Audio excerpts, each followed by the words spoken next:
Je suis une sculptrice céramiste. J'ai eu une formation artistique pluridisciplinaire qui m'a permis d'aborder plusieurs médiums tels que l'architecture, la sculpture, le dessin, la peinture, la photographie. De cette époque, en fait, j'ai gardé une vraie fascination pour la création, qu'elle soit du fait de l'homme ou de la nature. Ma démarche artistique est d'essayer de retranscrire la contemplation que j'ai face au paysage et à la nature. Pour ça, j'utilise un va-et-vient qui va du global au détail et du détail au global.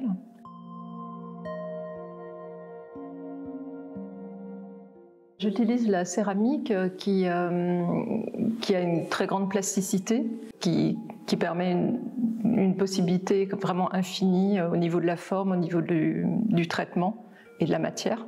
Donc ces formes que je crée recréent des éléments de nature et assembler en fait me permet de représenter un paysage qui m'est propre et un paysage mental en fait, qui est reconstitué comme un grand paysage. C'est un peu, je sais pas, comme les livres d'une grande bibliothèque, quoi. Voilà.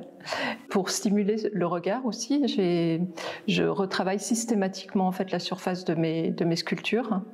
Alors ça va être soit par des stries, des poinçons, des contrastes noir et blanc. Et après, avec l'effet de la lumière, en fait, il va y avoir des vibrations optiques qui vont apparaître. Et ça va permettre aussi de changer en fait la perception et la vision de la forme initiale. Et certaines sculptures vont devenir mouvantes et prendre vie. En fait, je tire des plaques entre deux tasseaux et je les mets en forme. Ça me fait penser un petit peu, ma mère causait beaucoup, comme quand on fait, je sais pas, même une chemise, qu'on commence à faire des entailles pour faire des pinces et qu'on donne forme à un habit. En fait, on part d'un tissu et c'est un petit peu pareil en fait.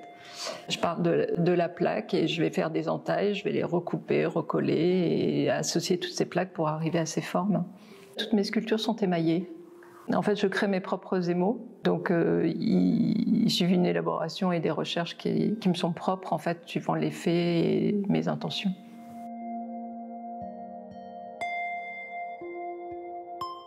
Pour moi, ce qui est vraiment important, c'est le moment présent. Parce que c'est vraiment le moment de la création, de la mise en forme. Et c'est vraiment le moment où tout est possible. Et en plus, ce que j'aime bien dans ce moment-là, c'est que finalement, les temps se superposent et que le temps passé, en fait, des expériences passées et le temps futur des projections et des futurs projets, en fait, tout se combine dans ce moment du présent. Voilà, et j'aime bien ce moment où j'ai les mains dans la terre et où tout prend forme.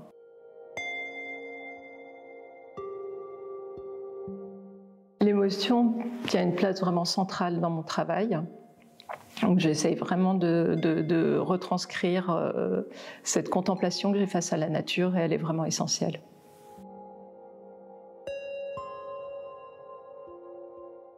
Ce sont des sculptures qui représentent en fait la sensualité de l'eau qui a gravé et qui a laissé ses marques et sculpté des vasques dans la pierre.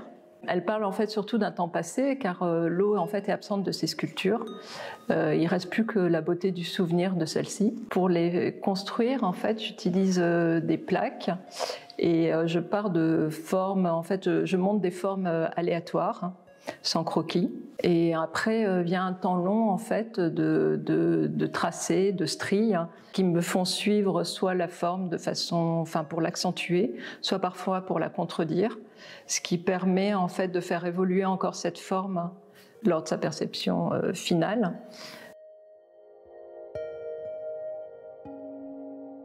Alors le beau est un concept vraiment très important pour moi. J'aime particulièrement quand il vient d'un défaut et que de ce paradoxe naît une émotion.